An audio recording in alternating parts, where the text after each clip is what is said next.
Honorable Minister Shri Tomar and Honorable Minister Shri Pradhan. And these two are my ministers because these are the two ministers whose ministries we work very closely with.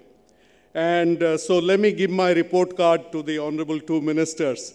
It's in a way like a student facing both the science and the math teacher on the same day at the same time.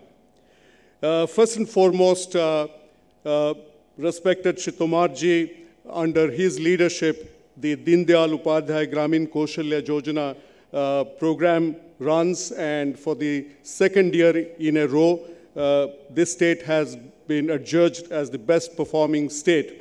And on a national basis, in 17-18, Odisha contributed for 22% of all the training that was done under the Ministry of Rural Development and 19% of all placements. And this year we are confident that we will do 37,000 people under the Deen Dayal Upadhyay Gramin Kaushalya Yojana.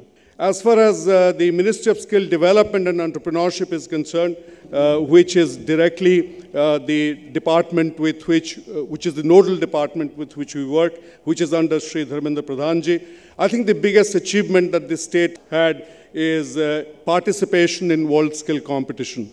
It was the dynamic leadership of Shri Pradhan that has led to a large Indian contingent which will take part in World Skill Competition to be held in Kazan in Russia in 2019.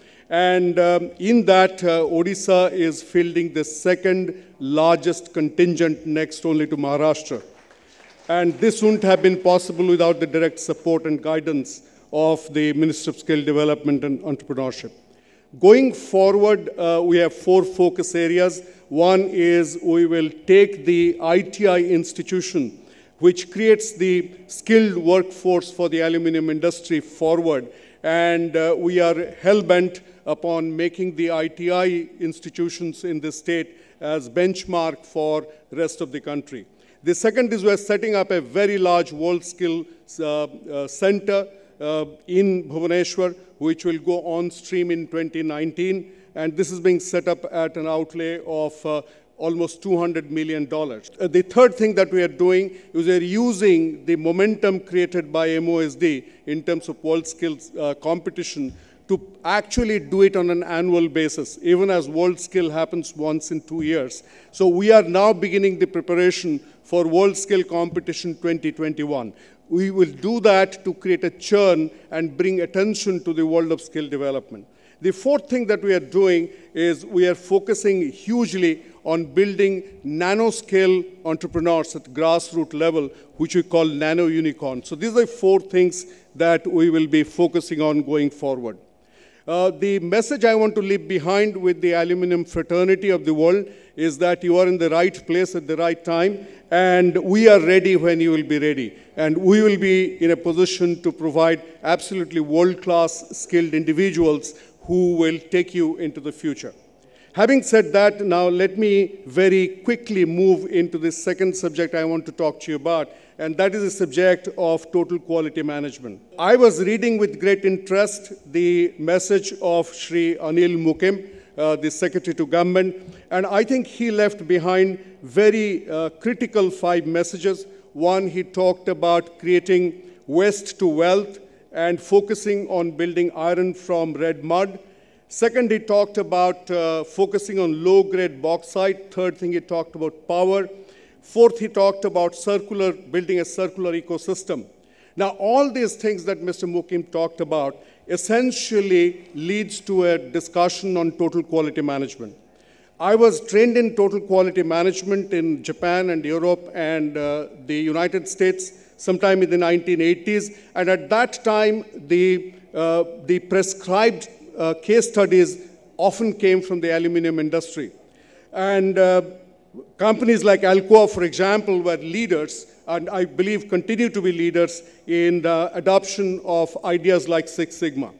I think that for us to be competitive in the world market, we have to take into account the fact that the QCD factor, which is quality, cost, and delivery, needs relentless focus. And quality must go up continuously, cost must go down continuously, and delivery must continuously become better. So if we were to focus on quality control and delivery, the aluminum industry will have to take a structured, formal view of embracing an idea like Six Sigma, which is really about 3.4 defects given a million opportunities to make a mistake. I believe that we are high-quality organizations, high-quality producers in the country, but nothing really is a substitute to the rigor of a formal Six Sigma kind of a program, and I would urge the industry to look at that. Last but not the least, we have been talking relentlessly for years about downstream industries and value addition. Now, downstream industry and value addition requires entrepreneurship, which is the last point that I want to talk about. If we look at entrepreneurship, any amount of government initiative doesn't create entrepreneurship. Entrepreneurship is something that must come out of the ecosystem. And what India requires in sectors like aluminium is emergence of entrepreneurs who will build small and medium companies. In order that we do that, we have to look at two industries as examples. One is the IT industry, and the other is the garment industry in Tirupur. Let me talk to you about the IT industry. All of us were actually once upon a time middle-level IT industry professionals, and then we veered away and we spun off into becoming entrepreneurs. So if you look at the original IT industry of the country, it started with a company called TCS, and then came Wipro and Infosys. But today, thousands of companies have come up because people who worked in these companies then later on started their own company. I used to work for a company called Wipro, and then I spun off and I built a company called Mindtree, which today employs 20,000 people and has a market capitalization of $2 billion. It happened because people like me, taking advantage of venture capital, actually decided to start something on their own. Now, if you look at steel industry and aluminum industry, we have produced people for other competitive companies in the same sector, like steel and aluminum. I think if companies who's represented here, they spin off middle-level people and create the venture capital, in fact, take the leadership of incubating from inside, it will be hugely possible to create many ancillary, many downstream industries. The other example I want to quote is Tirupur. Tirupur is a tiny municipal town in Tamil Nadu, and it accounts for $7 billion of garment exports. If you wear a Tommy Hilfiger or Levi's shirt, chances are that it was made in Tirupur. But there's a legend in Tirupur that today's worker is tomorrow's owner. So people who have been working in Tirupur industries have spun off and built companies and then become both collaborators and competitors. So I think there is an example here, both in the IT industry and garment sector, that mature or large-scale industries in steel and aluminum should encourage their middle-level people, not the ones which are vegetating, but the bright people, and create some kind of an internal fund by which they're encouraged to spin off and start companies. And that will really lead to value addition, and that will lead to downstream ancillary industries. Because the best inside know what is the best thing to do. So in short, the industry needs to incubate, the industry needs to fund innovation, and then maybe part own some of these things. Once again, it's been an honor and a privilege to share the dais with the great individuals that we have with us today, particularly my two ministers.